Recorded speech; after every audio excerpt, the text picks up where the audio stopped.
Chris Skelzer here with Matt Howell. And on this episode of The First Run, we are going to discuss the romantic, stoner, political, satirical comedy Long Shot, starring Charlize Theron and Seth Rogen as a couple, the two of them together.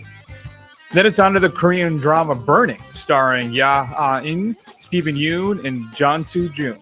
It's a film about a love triangle that slyly leads you down a path to an unknown and possibly shocking destination. Of course, we'll always tell you what's coming up on Blu-ray and DVD this upcoming week, including the streaming and straight-to-DVD picks that you'll need to check out. And in honor of our romance-filled double feature, Matt, we're going to share with you, our loving audience, our 5 favorite on-screen couples. Gosh, that sounds sweet. Happy Valentine's Day. Happy Mother's Day. This one goes out to all the mothers. Here's a clip from Long Shot. But how does that work with you? Do you like date? Yeah, I date. Generally, with people who have similar lifestyles to me, people who travel a lot. It's hard to keep those things alive. I mean, who wants to follow me around the world and hope I have 5 minutes to be affectionate? Yeah. And honestly, guys don't really want to date women who are more powerful than them. They think they do, but it's a Dick Shriveler. Oof. Mm-hmm. Dick Shriveler is my favorite Batman villain, though. So, you gonna ask why I'm still single? No, I get it. It makes sense. Yeah, it adds up.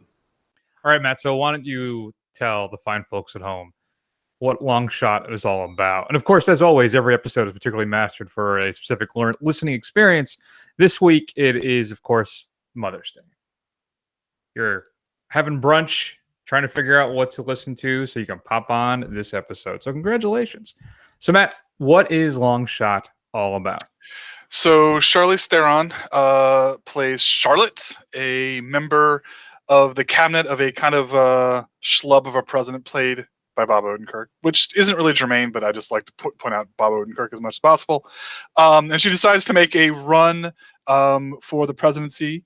She hires a scriptwriter and comedian, Seth Rogen, who turns out she used to babysit for him. And they kind of go on their tour together, and romance ensues.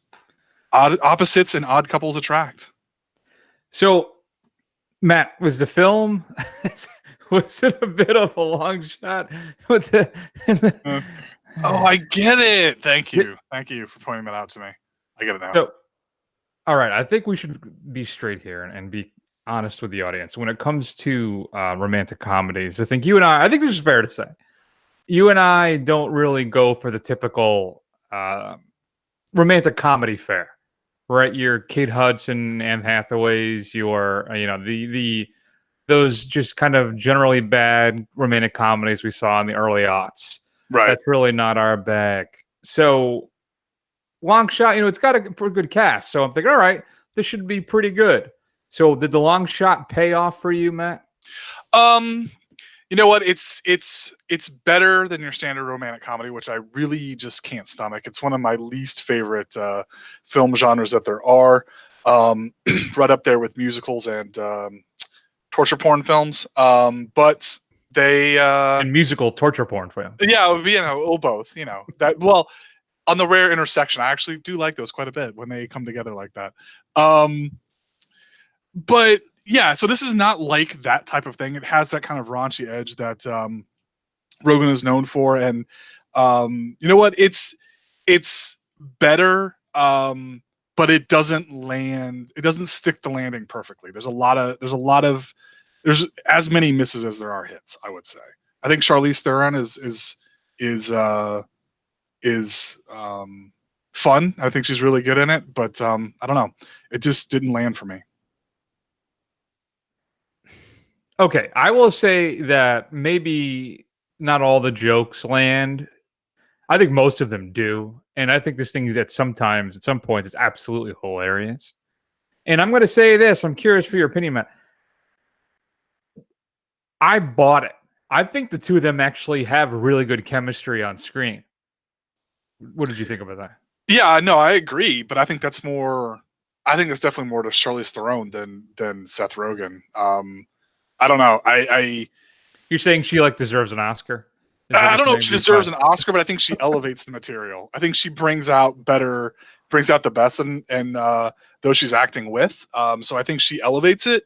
But you're right. I did actually completely buy their chemistry together and them as a couple, much more than I did than Seth Rogen and Katherine Heigl and Knocked Up for sure. Yeah, I would have to agree with that. I don't know. I found it quite engaging. I rather enjoyed it. It's kind of a cross between like Madam Secretary and Veep, maybe with the satire, with the dusting of the Hallmark Channel, right? As I said in the opening, it's like a romantic stoner political satire. And I think it hits most of those points really well. I think the satire with Bob Odenkirk playing a former TV star who somehow gets elected to the presidency, who's really popular, though is dumb as a box of rocks. I'm not sure what they're representing there, but I think still he works in that too. He's a lot of fun. Whenever Odenkirk shows up, it's going to be great. And I think how it handles kind of the political divide that we're currently experiencing, I thought it had some smart things to say about it. I think it may have been a little Pollyanna-ish about some of those divides. O'Shea Jackson's character, who I found particularly engaging and fun to watch. And the representation that he brings to it in that role of kind of a bit of a political foil is, I wish the way things were, maybe is the best way to say it. But still, for the most part, I really, really enjoyed this thing. As I said, it's very funny at times. It maybe some of the stakes don't really work when there's like moments when their lives are in danger. Right. But I think the core relationship between the two leads it really works. And I think Charlize and Seth are in top form in this thing. I would agree with you that she's stronger than he, perhaps. His whole kind of lazy, schlubby thing, almost it at times feels like a weight on the material. But overall, I still think the thing, it lands and it works. And I think I really enjoyed it. And it is, as you said, it's above your typical romantic comedy fare. It does have one kind of gross out moment that really the whole final act of the film almost in a way rests on, that I don't know we really need. And I think I could have passed on. I think it really kind of almost drags down the entire film, though it's supposed to be going for a big laugh. That it's all right. I don't know. But overall, I found this very enjoyable. Yeah, I mean, I don't want to say that I'm damning this with faint praise. I mean, I had a good time. I think I'm hypercritical of comedies because I'm always trying to find that diamond in the rough, that kind of breakout thing, much like the horror movie of the year. I'm trying to figure out what's the one that's going to be worth seeing in your time. I don't know if that's this, but it is one of the better comedies we've seen. Have we seen that many this year? I can't even remember. I can't really think of any. Yeah. So I guess by just that very point, it's a good film. It's a good date night film to go check out. Yeah. Yeah. I actually ended up giving Long Shot a B+. Did you? I really enjoyed it. Yeah. I gave it a B-. Okay. Interesting. Very interesting. Now, worlds apart as usual. As always. If you had a chance to see Long Shot, we'd love to hear your thoughts. Shoot us an email at feedback@thefirstrun.com. This is not performing well, folks. It's just getting drowned out, I guess, by Endgame.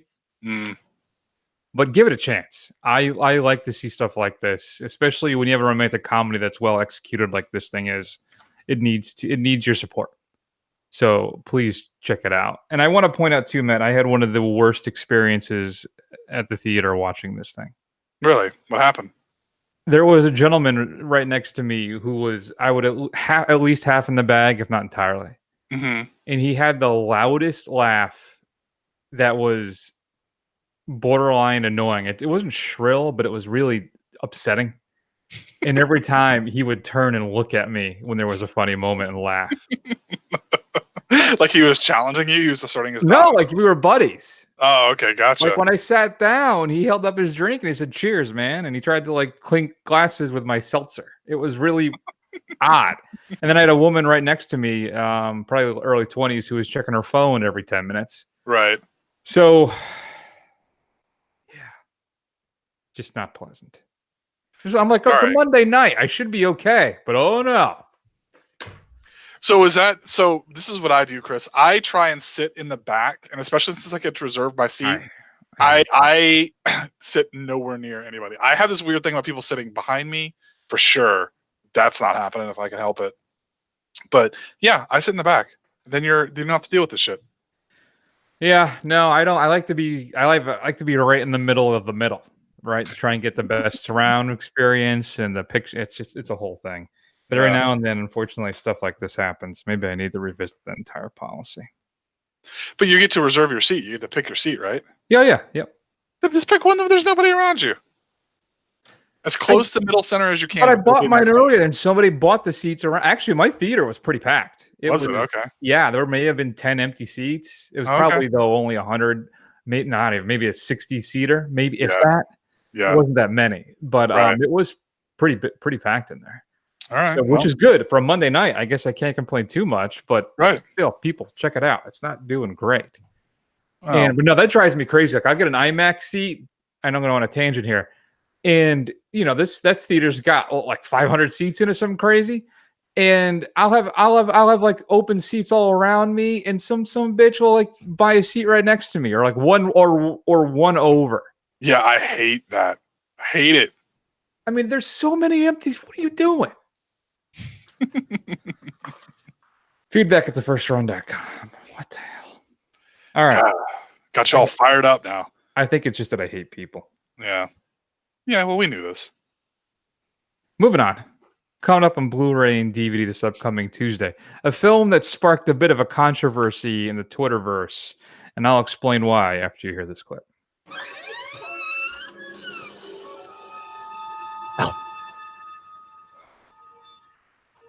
Right.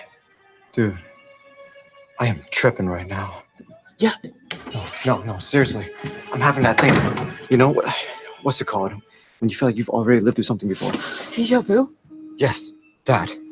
I feel like I've totally lived through this day already. Wait, what? Just breathe. Just breathe. Listen to me. The day reset when you died, right? Yeah, some psycho dude and baby mess attacked me. But it was just a dream, right?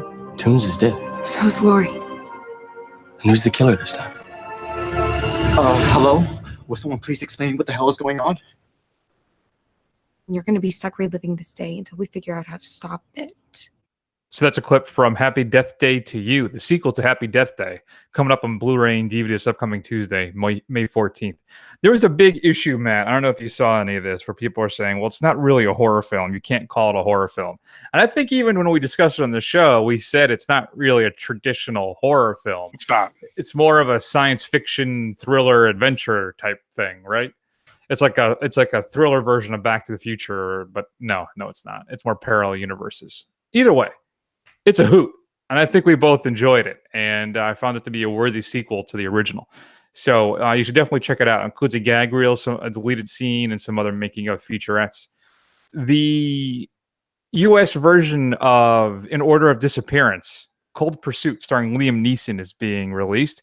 Includes some deleted scenes and some interviews, one with Liam and one with the director, Hans-Peter Milland. This is the one where Neeson's son gets killed, and he is a snowplow driver, and he just goes on a murderous rampage trying to get revenge for the death of his son. I rather enjoyed this. Matt wasn't as impressed with it. But I think the original is currently on Netflix. You should definitely check that one out. It stars Stellan Skarsgård in the lead role. A film we did a few weeks ago, Fighting With My Family, based on the wrestling star, and I am blanking on her name now. What is her name, Matt? Wrestling star? Yeah, Fighting With My Family. That's the Stephen Merchant film. Oh, yeah. Paige? Paige, thank you very much. Yeah. That's the one note I did not capture. Includes a director's cut and a theatrical version of the film, audio commentary with Steve Merchant on both versions, and a couple making of featurettes, include some deleted and extended scenes and a gag reel. Never Look Away. German artist Kurt Barnard has escaped East Germany and now lives in West Germany, but is tormented by his childhood under the Nazis and the GDR regime. Includes a Q&A with the writer-director Florin Henkel von Donnersmarck, which I think is Italian. Birds of Passage during the marijuana bonanza, a violent decade that saw the origins of drug trafficking in Colombia. Rapayet and his indigenous family get involved in a war to control the business that ends up destroying their lives and their culture. Both of these are kind of independent films that are reviewed very well on Rotten Tomatoes, so you may want to check them out. Okay. The documentary Apollo 11 is being released on Blu-ray. You can check that out. The story about Neil Armstrong and Buzz Aldrin landing on the moon. It's supposed to be quite good. Also, new to Blu-ray, Criterion is releasing Funny Games. Michael Haneke's film. You may have saw the U.S. version. I know we did back in the day and rather enjoyed it. You can see the original version, which is its new 2K digital restoration, supervised by Haneke. New interviews as well. This one looks like it's a pretty good release, as always. I think last week, too, I mentioned House of Games was coming out. I may have gotten that date wrong. Supposedly, it's now coming up this Tuesday, the David Mamet film, the con man thriller. I enjoyed that one a lot. Eyes of Laura Mars, starring Faye Dunaway and Tommy Lee Jones. Faye Dunaway plays New York's most controversial fashion photographer, and she exhibits a mystifying psychic ability. In her mind's eye, as if through the lens of her camera, she witnesses a series of bizarre murders with terrifying clarity. John Carpenter's Ghosts of Mars is getting a Blu-ray release, I guess, for some reason. I love Carpenter, but that thing is... I don't think I ever saw it. I avoided it just based on reputation alone.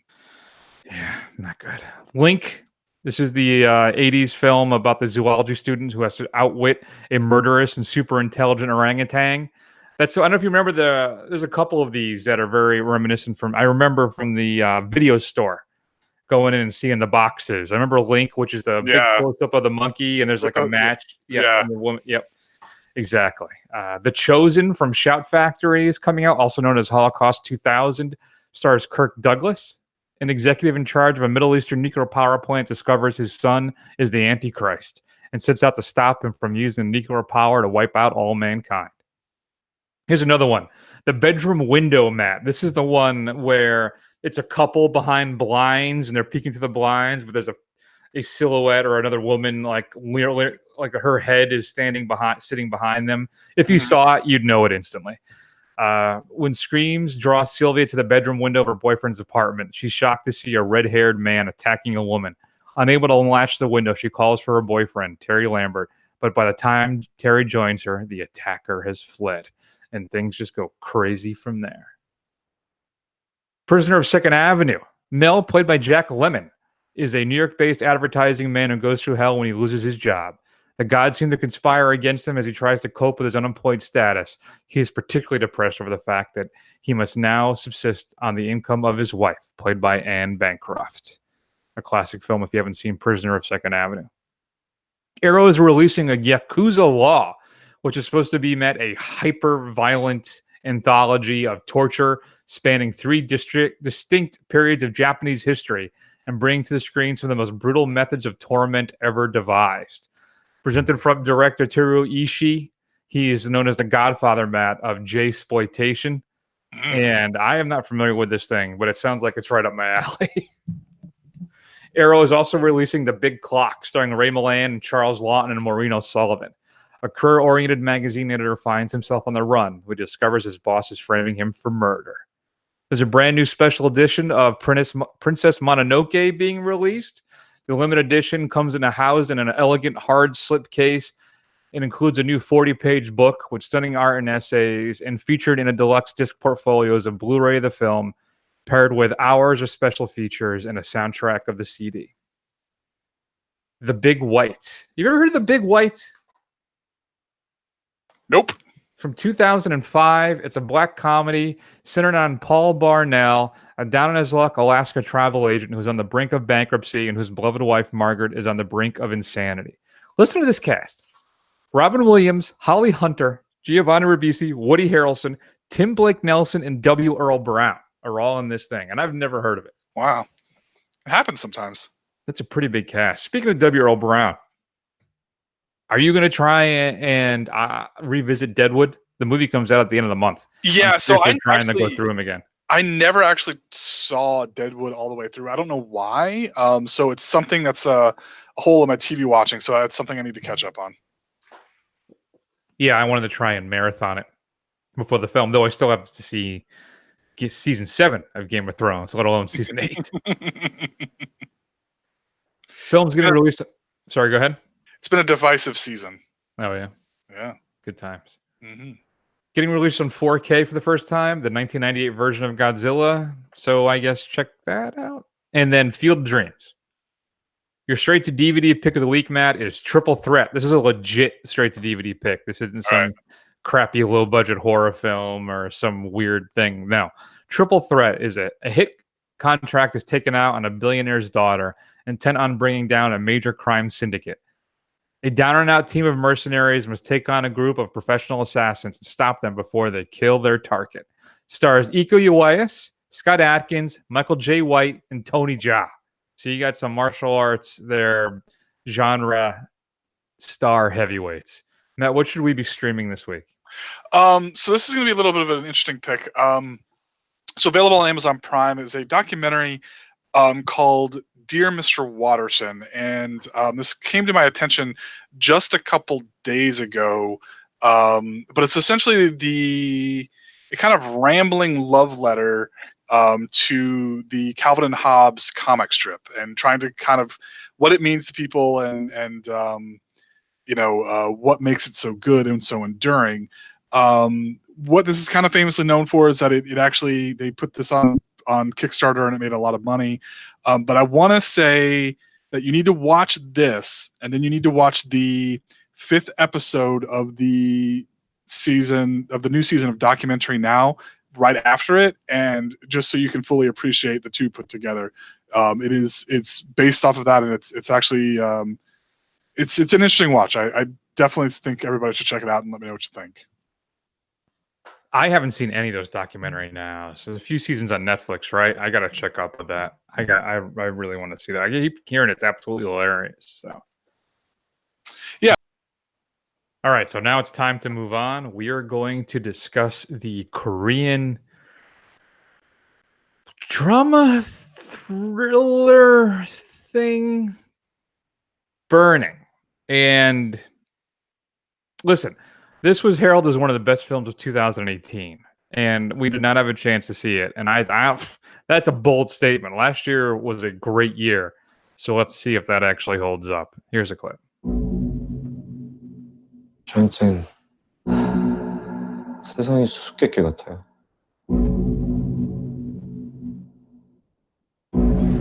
나 모르겠어?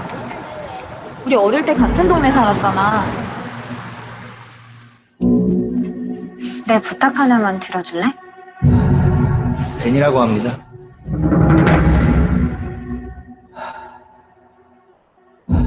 어떻게 하면 젊은 나이에 저렇게 살 수 있지? 젊은 나이라도 돈이 많나 보지. 위대한 게 집이네. 재밌네. 내 힘만 있으면 나 뭐든지 해. As we are big in Korea, South Korea, not so much North Korea, we do keep all of these clips now in. We have a large international following, and we don't want to short people, Matt. So that is a bit from the trailer from Burning. Burning. So a young man meets a young woman outside of a shop, and they actually grew up together, Matt. Mm-hmm. And they start to hang out. One thing leads to another, and they kind of become romantically involved. She goes on a trip to Africa, comes back with a good-looking rich guy named Ben, played by Steven Yeun of Walking Dead fame. And then, so the three of them kind of hang out. A love triangle starts to develop, maybe. And then she disappears. And Lee Young-soo, who is our main star here, starts to try and figure out what happens. He tries to retrace his steps, talks to people she may know, and there's all of these little clues leading up to something, but maybe nothing. And the film comes to an end in an interesting and potentially shocking way. Matt, I did not know what to expect from Burning. I did hear that the ending is a gut punch. but also that it is one of the best films of 2018. Just as a character study and as for what the film says, perhaps about relationships in the 21st century, perhaps more about toxic masculinity. There is a lot going on in this thing. What are your thoughts? Yeah, so this is one of those films that we can't really talk about too much plot point wise because it'd be giving quite a bit away. I'm surprised Chris went as deep as he did into the plot.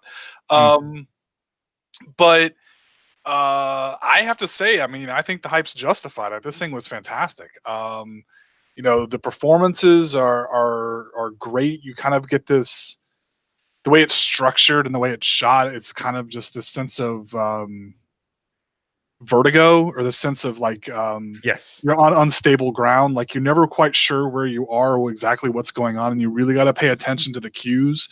And as it just kind of, and you know, the term burning comes up several times throughout the film, but I mean, it really is. It's a slow burn of what's going on, and it's fantastic. I was glued to this thing from basically shot one, the first conversation between the two principals. Yeah, it's a great film.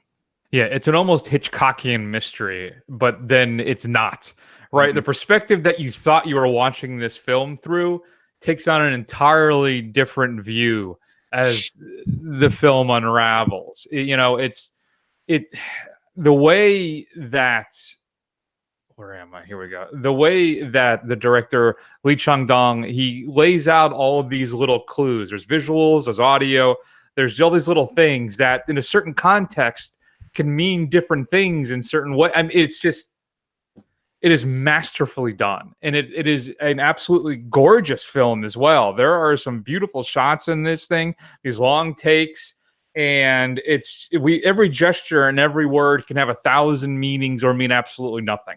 And we're all watching it through this one character's eyes. And just as things develop and change, it's riveting. It's what, almost 2.5 hours long. Right. But I was hooked on this thing the whole time. It is really good. And I think it was one of the best films. I think it would have ended up being in my top 10. Maybe end 5 through 10, but I think it definitely would have been there.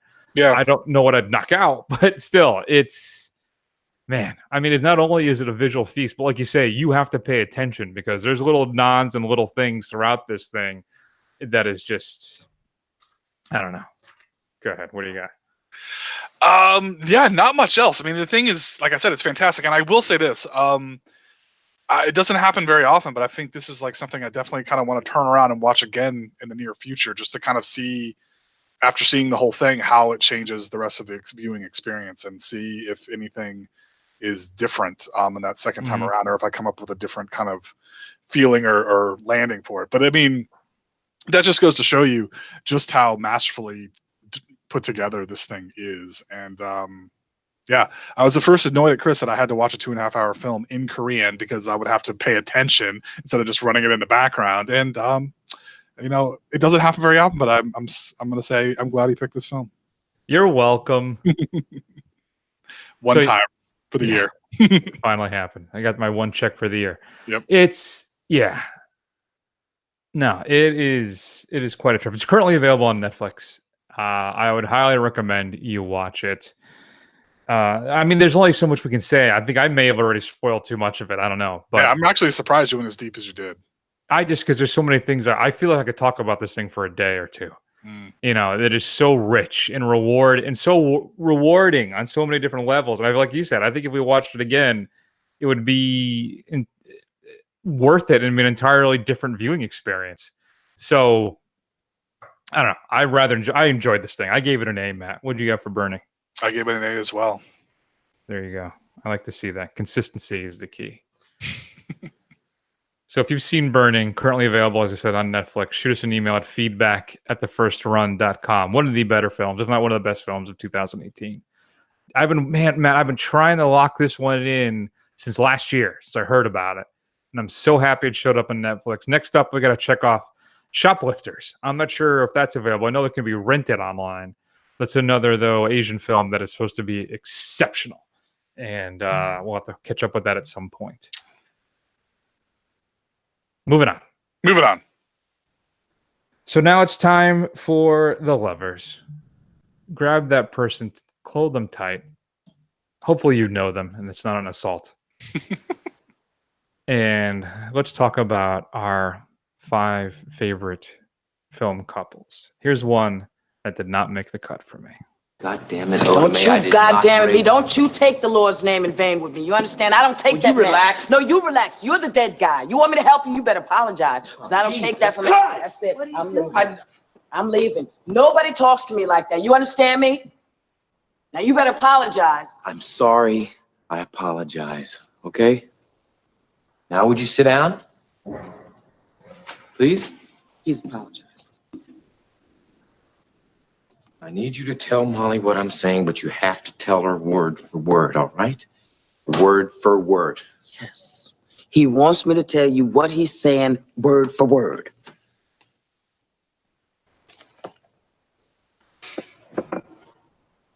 Molly, you're in danger. Now you can't just blurt it out like that and quit moving around, will you? Because you're starting to make me dizzy. I'll just tell her in my own way. Molly, you in danger, girl. That is a classic. It is. So, for the uninitiated, that was Ghost, a film that took this country by storm, came out of nowhere, and was a massive hit. Whoopi Goldberg won an Academy Award for that role, too, as Ida May, right? If I remember correctly? Yeah, I think so. So, Ghost didn't make the cut for me, Matt. Patrick and Demi just weren't quite good enough. Yeah, and I'm going to go ahead and say this. I'm not a huge fan of romantic films or traditionally romantic films. A lot of I didn't really put them as necessarily couples, but more like, well, not romantic partners. I would say couples, companions, duos. Okay. So that works. Yeah. I think that's good. Okay. So my number 5, man, I'll go first. I'll give you the ultimate number 1. My number 5 is going to be Deborah Kerr and Burt Lancaster and From Here to Eternity. Okay. If you haven't seen From Here to Eternity, it's a classic film from 1953. And it's for the uninitiated, you know the scenes in Godfather where the actor wants to get the role, but the director refuses to hire him? Yeah. The whole horse's head thing? Mm-hmm. That's what this is based off of, allegedly, is Sinatra getting cast in From Here to Eternity. Okay. So, and Sinatra won an Academy Award. So basically, it's a story of some soldiers stationed in Hawaii in the months leading up to the attack on Pearl Harbor. So there's overwhelming sense of dread because we all know what's going to happen, but as they go through and try to figure out what they do. So, but the two of them, I think, or there's the chemistry and the romance between the two of them is electric on the screen with this film. And also, too, I'd say Donna Reed. I fell head over heels in love with Donna Reed after seeing this thing. I was like borderline obsessed with her for like weeks after seeing her in this thing. She is luminescent. I can't describe it. But From Here to Eternity is one of my favorite films, and I had to give my props to Bert and Deborah. So there you go. Okay. Yeah, this is going to be a really weird list compared to the two of us. Okay, so did one of your favorite films of all time make the number 1, or is that off the list? I'm just curious. The film I'm not allowed to talk about? Yeah. No, it's not on here because I'm not allowed to talk about it. Okay. Hopefully we're talking about the same film, because you've got a lot of those films that you're not allowed to talk about. No, there's only one that I'm not allowed to talk about. Is there another one? What is it? What are as far as I know, Drive is the one I'm not allowed to include in any top 5s. Yes, Drive you're not allowed to include. The Thing, we've gotten dangerously close to having to shelf The Thing as well. So we talk about The Thing a lot. I'm not aware of any on-screen romantic coupling in The Thing. Yeah, I know. I mean, whatever happens when you're there, but I don't think No, I'm just saying that, that's not the only I already know what your number 1 is. I would be shocked if it's not your number 1. I would feel like that should be banned. That you're no longer allowed to talk about that in that series. But we'll see. Really? Man, I'm really disappointed because I definitely I don't know. Maybe it's not as high as you think it is. If it's what I think you're thinking about, Let's just talk cryptically for the next 20 minutes. shall we? And then be like, okay, guys, can you guess what our lists were? Feedback at thefirstrun.com. Okay, so my number 5 is the love affair, the deep, meaningful love affair, and the sexual tension that's never really fulfilled on screen. Is Tyler Durden and the narrator in Fight Club. There's, like I said, I wasn't going for romantic couples because I haven't actually seen a lot, and the ones that I've seen, I don't like. So I was kind of going through the classic couples, and we're not going to put Rhett and Scarlett on there. We decided that we hate those people. I'm not going to put Dirty Dancing. Ridiculously racist, yeah. Huh? Because well, yeah, but I mean, but even if you take all that out, Rhett and Scarlett are terrible. They are terrible. And you know, Titanic, I could do without that. So you know what? I'm not putting that stuff in there. I'm just not. That's just not me. It's not me. So that's what I'm putting in there that's why I went with couples, companions, pairings. And you know, there you go. So Han and Chewie are going to be on this list, I assume, in some capacity. Maybe. You never Go know. ahead. Yeah. Never know. No. I'm not going any further. I think they're a fantastic couple. I mean, they're intrinsically linked. They are the same person, so. That's bizarre. All right. My number 4 is Glenn Hansard and Marketa Irglova in Once, where they play basically him and her. They don't actually have names. Yeah. And I watched Once after a bad breakup to somebody who I am now married to. And I went to go. I had heard how good it was, and I went to check it out. And I had to go see it, Matt, in the New Haven 1234 theater. You know what I'm talking about? Off of 91 or is it 95? 91. Okay. Down in North Haven. Okay. On the left, if you're going south, you know what I'm talking about. I'm being very specific now. Yeah, I don't. I never go down there. You don't understand. Like Connecticut is tiny, y'all, but literally, like there are just regions you just don't go to if you're from certain parts of it. I don't know. And I'm not saying that's I'm not, huh? I don't know what that's all about. Well, no, I'm not saying it's like the wrong side of the tracks or anything, but like suddenly if you're from central Connecticut, going to the eastern corner is far when it's really like 40 miles. Fair enough. Either way, I mean, this theater, Matt, was so old. When I got to see Once, I went there, I bought my ticket. They actually had like a little push button that sprouted out or pushed out a like carnival ticket, and then they tore it in half. Wow. You know, like that's, or like a ticket for like a raffle. You know, that was the kind of movie ticket it was. And the theater was old school, you know, no stadium seating, anything. And I cried my eyes out watching that thing. Because I was in a sensitive place. I'm not ashamed to admit it. Mm-hmm. And that thing just broke me. And that also started my absolute love affair with The Frames, Glenn Hansard. Mm-hmm. And even though his NPR stage of his career he's in right now may not be exactly my cup of tea, though his latest album, which came out a couple weeks ago, is actually pretty good. Still, Once is a heartbreaking yet life-affirming, and it will fill you up with warmth and love. It may not have the ending you want, but the ending of the film is perfect. It is the first film from John Carney, who did Sing Street, which is great. And then what's the other one with Ruffalo and is it Zooey Deschanel? I can't remember now. Either way, great. Once is a perfect. I dare say I think maybe a perfect film. So that's it. Hansard and Irglova on Once, number 4. All right. So my number 4 is an earthy love, a forbidden love between two manly men, Ennis and Joe from Brokeback Mountain. It's just a fantastic performance from Gyllenhaal and Heath Ledger. God, I blanked there for a second. And just kind of showing this relationship between these two men, and just the kind of duplicity they have to have, and how it's tearing them apart, and this kind of love that they, in a better world or in a different place, they would be able to live out, and they just can't. And it's a sad, crushing film, but it's also beautiful at the same time. I have never seen Brokeback Mountain. You haven't? No. When it first came out, it just didn't appeal to me at all. I don't know what it was. Maybe I had some issues internally that I had no interest in seeing a romantic drama about two gay men. Wow, that's very unlike you, Chris. I know, because I am particularly woke now. And I loved, Call Me by Your Name. But it had no appeal to me at the time, and I just have never caught up with it. I really need to rectify that. Yeah, how can I be the more woke of the two of us? Because as we know, I'm very, very passive and uninvolved. Come on. No, but I'm the one that's involved with stuff. Yeah, well, it was a different time. I was a lot more naive back then and ignorant, and unlike now when I was all about superhero films and horror movies back then, which is everything has changed. Everything's changed. My number 3 is it Soderbergh's best film?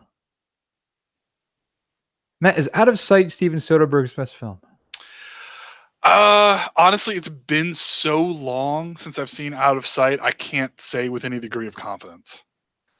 I feel like it is. I mean, Ocean's 11 is great, but it's carried by, it's carried by the performances of Clooney and Brad Pitt and the rest of the cast. But really, that film is nothing without the two of them. It might be. So George Clooney and Jennifer Lopez in Out of Sight as Jack Foley and Karen Sisco. They actually did a spin-off TV show based off of Karen Sisco's character. And an odd thing, too, Michael Keaton plays the same character in a couple movies in the Elmore Leonard universe, if you will, as Ray Nicolette. Either way, Clooney is the bank robber and Sisco is the bounty hunter. And Clooney escapes from jail and she's tasked with hunting him down. And the chemistry between them is, I mean, you can get drunk off of it. It is fantastic. There's one particular scene where they're both in the trunk of a car when he's just escaped from prison. And it is just one of the sexiest things you'll ever see. And it's a word I hate saying because it sounds weird to me. Sexy. I've always hated saying it. Like women don't like moist. I hate the word sexy. I just hate it. Yeah, I'm not a huge fan of any of those. Although I do like to. There are some friends of ours that really, really react violently to the word moist, and I always get a perverse delight saying it whenever they're around. That is sexy. It's very sexily moist.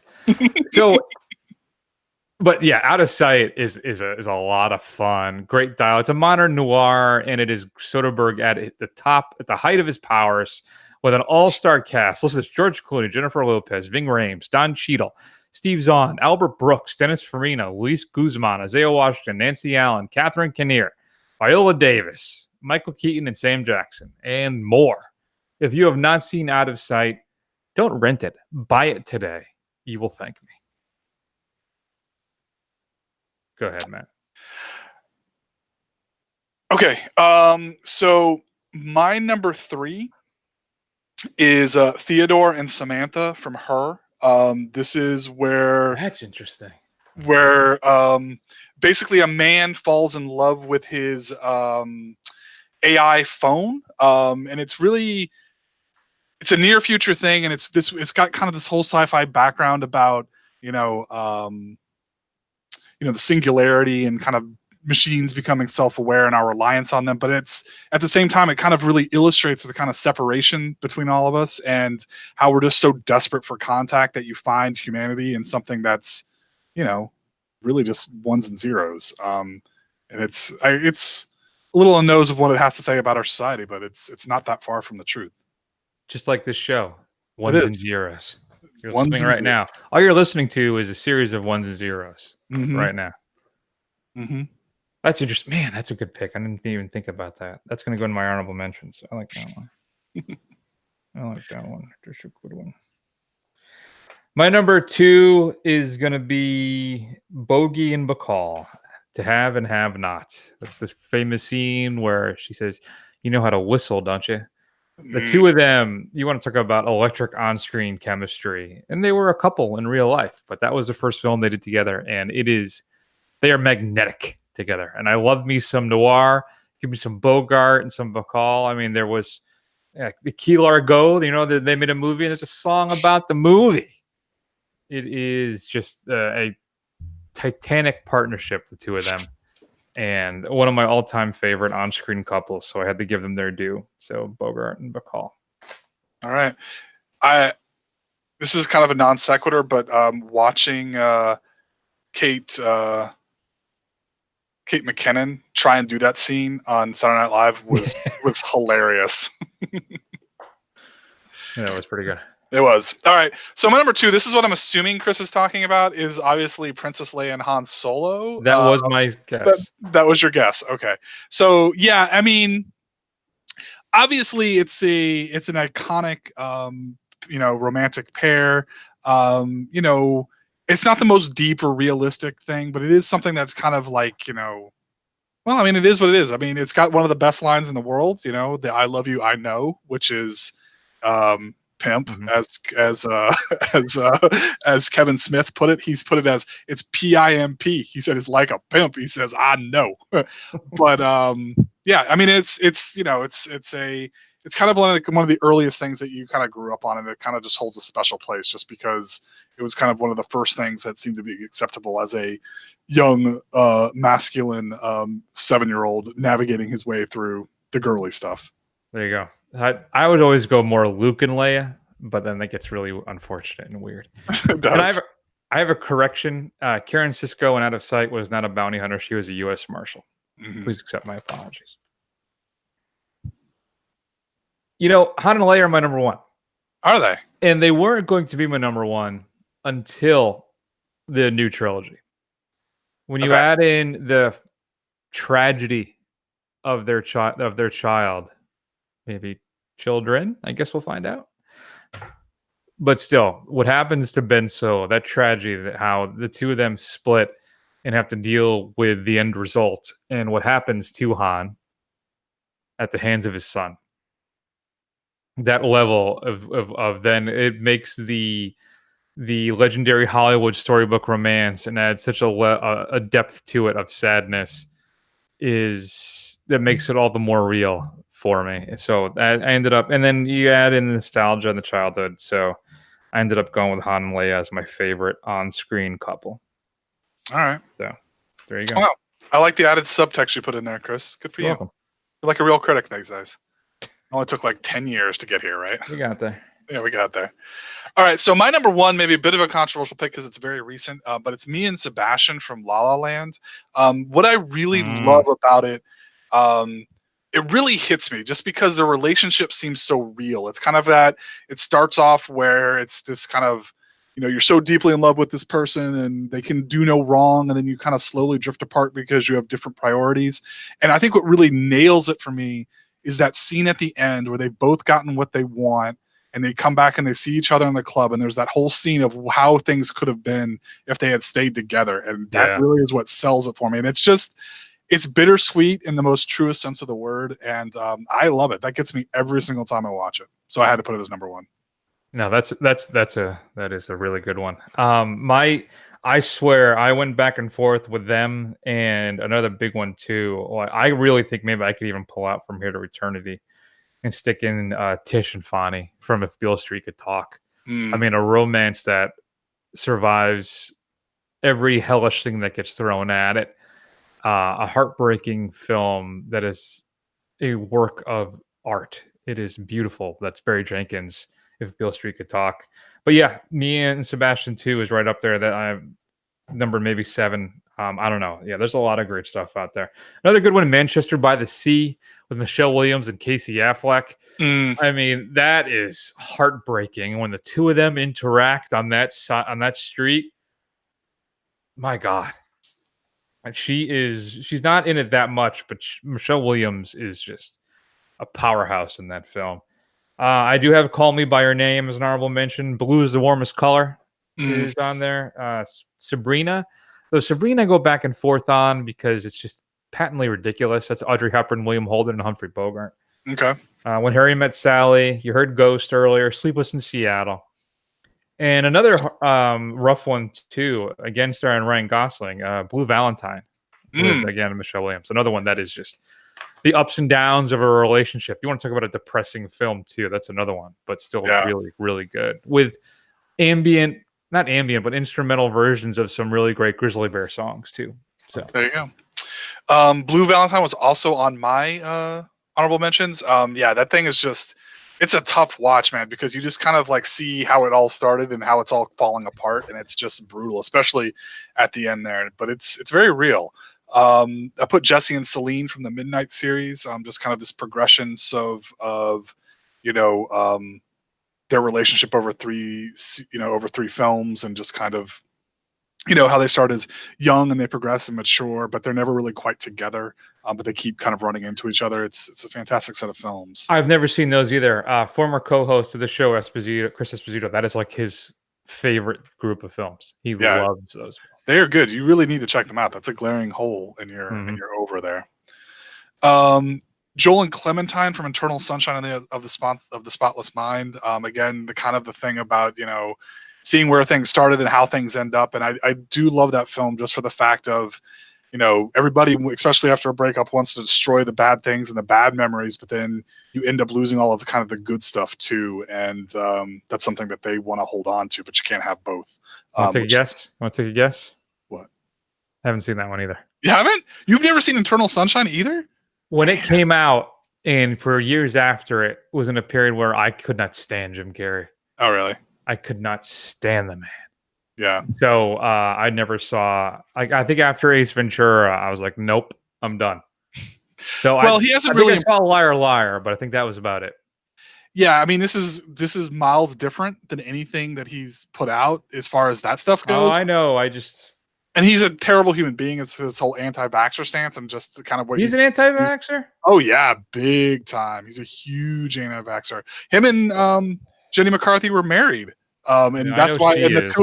And the two of them, were both kind of have taken down that rabbit hole. So yeah, but it's a good film. If you can separate, just don't think about Jim Carrey the man and just watch the film. It's fantastic. And Kate Winslet is fantastic in it as well. So All right. Anything else? I think I cut you off. Yeah, no. And then the rest of them, I just had some honorable mentions. I first was going to go with this list, and I left my number 5 as just kind of a nod to where I was initially going with this. But I knew it would piss Chris off, so I kind of dropped it off, even though I could tell he was getting irritated from the beginning and scared right where I was going to go. But I was going to put Sam and Frodo as unrequited lovers. Brennan and Dale as the bromance of our time from Step Brothers. And then, of course, just as a special shout out to the very beginnings of this particular show, Peter and Sydney from I Love You, Man. Ah, yeah. That would have been good. I didn't even think about that. No Vincent and Jules? No. See, I didn't feel like their relationship had an erotic subtext like the rest of them do. Fair enough. So, what are your favorite on-screen couples? Shoot us an email at feedback@thefirstrun.com. As always, I'd love to hear what you got going on. What's up? What's going on? What you got going on? Is it sexy? Is it moist? Shoot us an email and let us know. Coming up on the show next week, Matt, we're going to do it. It's Pokemon Detective Pikachu. My daughter's excited. She's really stoked to go see this. Good. I'm glad I'm able to please somebody. So that's good. What are we going to do for the second film? That is TBD. Maybe we'll do that Ted Bundy film with Zach. Maybe we'll do that Chinese sci-fi film that's the third highest grossing film worldwide of the year. It's like made $700 million in What's China. that? The Roaming Earth or something like that. It's on Netflix. It just came out like a few days ago. Okay. We can check that out then. That might be fun. Good times. Sounds good. All right. So that's going to be the big show this week. As always, check us out on... I got Rotten Tomatoes up, and one of their panels is Amber Heard's 0% erotic thriller. We're going deep in troubled London fields. All right, so check us out on Facebook, Twitter, Instagram, YouTube. Do a search for The First Run. Scroll, and you will find us. If you check out YouTube, you get to watch the unedited, all the screwed up versions of the show, which is so much fun. Go to Apple Podcasts and give us a review. We will read that bad bear on there. That's how other people will help find the show. So do us a solid, yo. And that's going to be it. That's going to be the big show. We're going to go out with an extended stinger this week. We opened the show with Chewy, and we're going to go out in honor of John Singleton, who passed away last week as well. Thanks for listening, and we will see you all soon.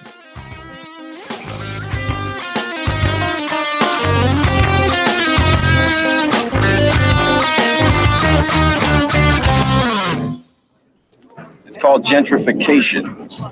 It's what happens when the property value of a certain area is brought down. Huh? You listening? Yeah. They bring the property value down. They can buy the land at a lower price. Then they move all the people out, raise the property value, and sell it at a profit. Now what we need to do is we need to keep everything in our neighborhood, everything, black. Black owned with black money. Just like the Jews, the Italians, the Mexicans, and the Koreans do. Ain't nobody from outside bringing down the property value. It's these folks shooting each other and selling that crack rock and shit. Well, how you think the crack rock gets into the country? We don't own any planes. We don't own no ships. We are not the people who are flying and floating that shit in here. I know every time you turn on the TV, that's what you see. Black people selling the rock, pushing the rock, pushing the rock. Yeah, I know. But that wasn't a problem as long as it was here. It wasn't a problem until it was in Iowa and it showed up on Wall Street where there are hardly any black people. Now, if you want to talk about guns, why is it that there's a gun shop on almost every corner in this community? Why? Tell you why. For the same reason that there's a liquor store on almost every corner in the black community. Why? They want us to kill ourselves. You go out to Beverly Hills, you don't see that shit. But they want us to kill ourselves. Yeah, the best way you can destroy a people, you take away their ability to reproduce themselves. Yeah. Who is it that's dying out here on these streets every night? Y'all.